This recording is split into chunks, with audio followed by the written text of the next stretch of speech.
Hello everyone, my name is Andrew and I am excited to talk about this anime. But first we have to talk, right? We have to put a trigger warning of if you do not like the comical expectation of like someone trying to off themselves, but it backfires in a way where he's the person is alive and it's worked out in everyone else's situation as well in a positive light.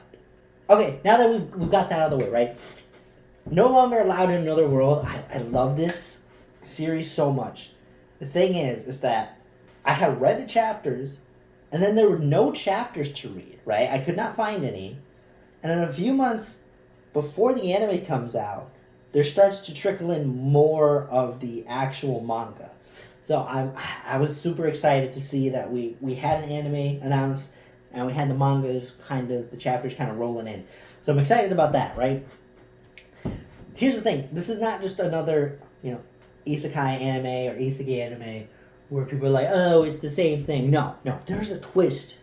And we are going to discuss that twist and the series as a whole of where they're probably going to go at. So let's get started.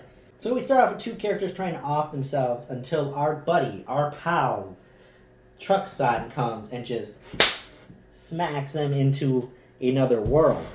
But we have Sensei, who is our main character, who is an author, who wakes up and is like, what happened to my girlfriend or partner, who her name is Sachan?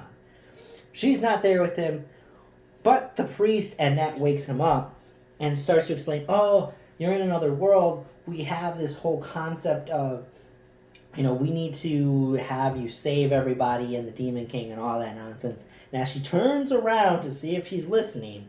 He is taking sedatives again, and she's like so annoyed, and she has to like heal him. It's like, what's wrong with you?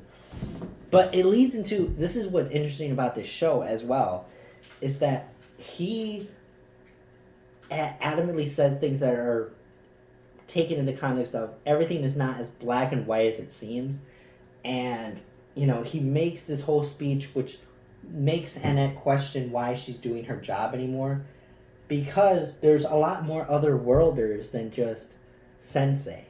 And they all have the same quest, which is to defeat the Demon King. But some of them are so overpowered that they don't really care to do it. I think he'll change his mind if he looks at his powers. But on the screen, he's got, I think, 1 HP, is always in a poisoned state, and has no powers. So he's essentially very useless. So he's like, okay. So he goes out there and he says some more stuff to Annette, which makes her quit her job and go follow him. Before then, though, he ends up meeting Tama, which is part of like the cat race or wolf race, I want to say. And all of a sudden, she's being sucked by this soul-sucking tree, asks for help, and Sensei's like, okay. And the tree just takes him. The tree just takes him, man.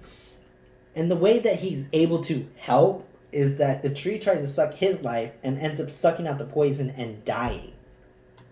So he's actively saved Tama and himself, which then makes Tama join his party. And trailing behind, finally catching up, is Annette, who also joins the party, which their goal is to try and find Sachan in this world.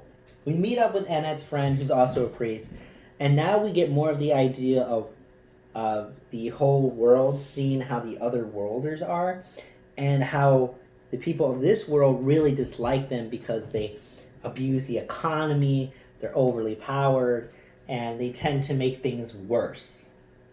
But throughout the series, he pretty much runs into other worlder. Pretty much the entire time they travel. Sensei 1 does not fight at all, by the way. He also ends up basically having to go against all these other worlders.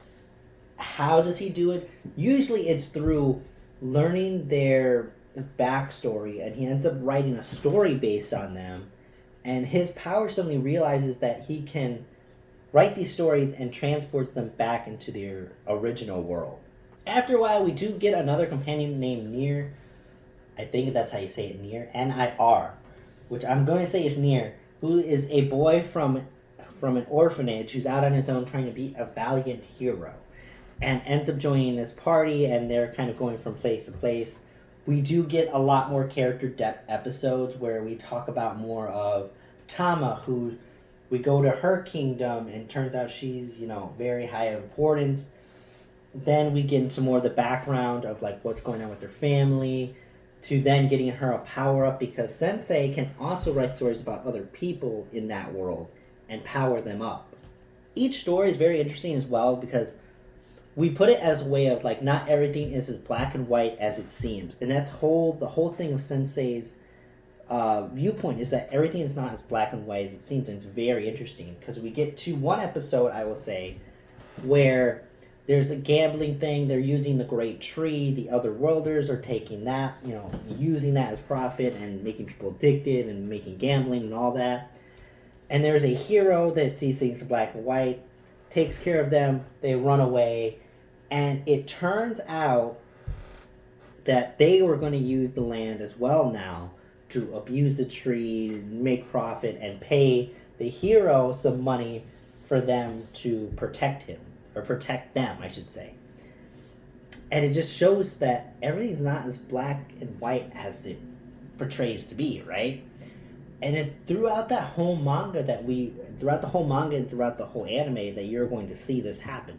The best part about that one, I will tell you, is that Sensei runs out of sedatives, gets so annoyed by it, that when the whole thing happens, there's a spirit that he ends up helping in that series, and they end up giving him unlimited sedatives, which is just I think it's hilarious because it's just so funny, and it's great. It's just great.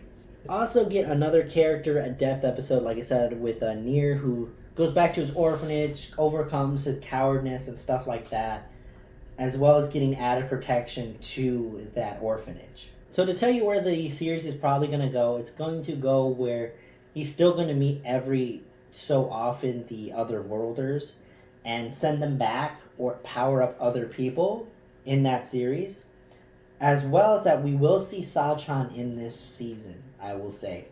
We've already seen glimpses of her every now and then, but we really get to see her, and we get to see a sad but positive thing that's going to happen to Sensei that really does change his dynamic and his whole point of traveling around there. I'm not even going to give it a score. It's just, watch it. It's good. It's really good. I love it a lot.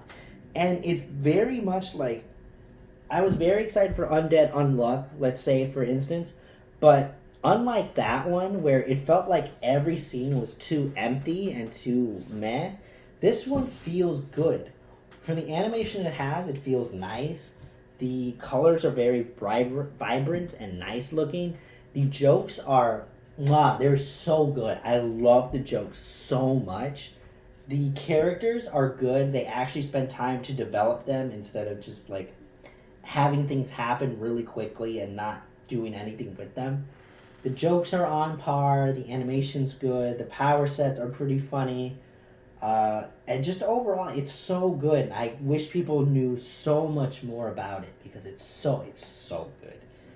So please tell me what you guys think. Watch it and tell me what you guys think about it.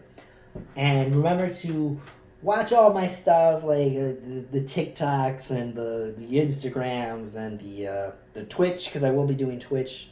I keep saying that. I am going to do Twitch. I think I'm going to play some other stuff. And I hope your day is as awesome as you are, and I will see you in the next video.